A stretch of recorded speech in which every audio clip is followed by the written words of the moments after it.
Hello, everybody. I'm talking to you again from an almost empty campus today.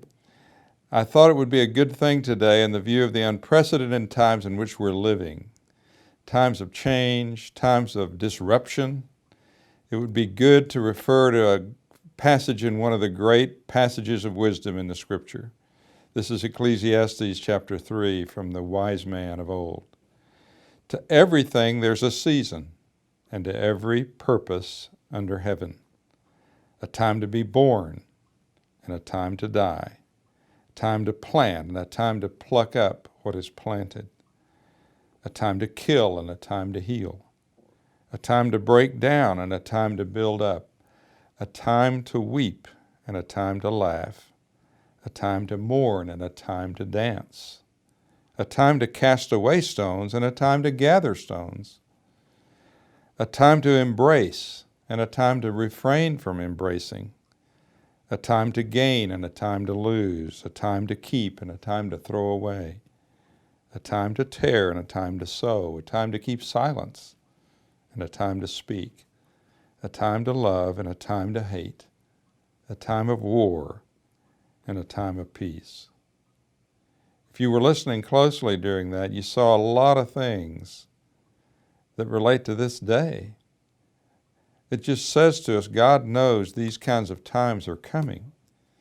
So be comforted by that. I want to highlight two or three as we think about this for just a minute. He speaks of a time to die. God knows there's a time to die. As unpleasant as that thought is to us. And sometimes it can come very suddenly, like with the coronavirus. And it can come upon lots of folks at the same time. God knows that. He speaks of a time to break down. And I'm thinking in this setting of the breaking down of our immune system. I'm 75 years old. My immune system doesn't work as well as yours does, you younger folks.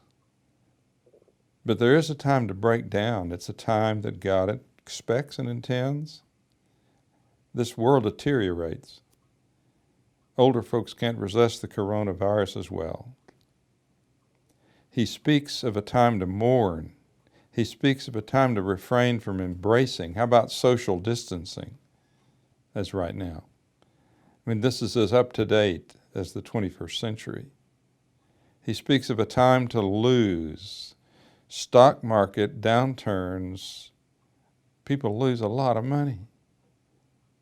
God knows those things. And by the way, there's some good things about that in the long run. And then, of course, a time of war. We're in an unprecedented war in some ways against what's been called the unseen enemy.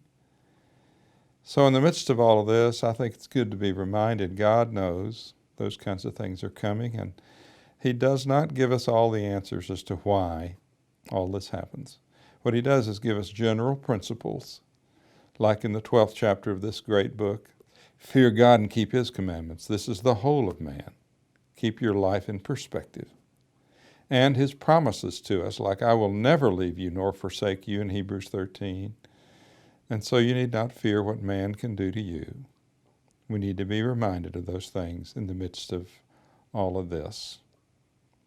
So, let me give you a few observations from my desk as we think of going forward here during this time of change and turmoil and differences.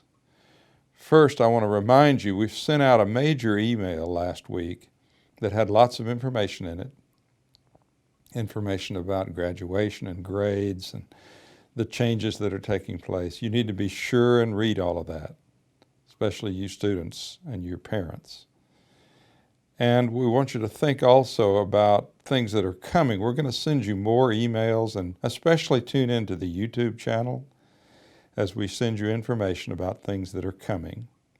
We think you'll like to hear all of those things on a timely basis as rapidly as things are changing. Secondly, I want to assure you that our accreditation associations, the Southern Association, has approved our going to online learning. So there will be absolutely no problem with your credits for either this spring semester or the summer. Even though we're not officially designating as an online school, they have approved on a temporary basis because of this crisis are moving to that avenue of giving you your education. Then I wanted to tell you about some things that are coming up. The SBGA is planning some things, and there are others that are hoping to do some things about our events. Somehow we're going to manage them virtually. I know this is quite a shift for us all, but I think you'll be pleased at some of the things that are coming. And then in addition to that, I want you to be reminded that things are going to be in a little bit of a turmoil, but we're still together before God and His people, and we can be close in that respect. So don't forget that in the midst of all this. And let's let this challenging time be a time of growing in ways we can creatively be better servants, learn how to help one another, and let's use even this time to improve our service to our God and our Maker.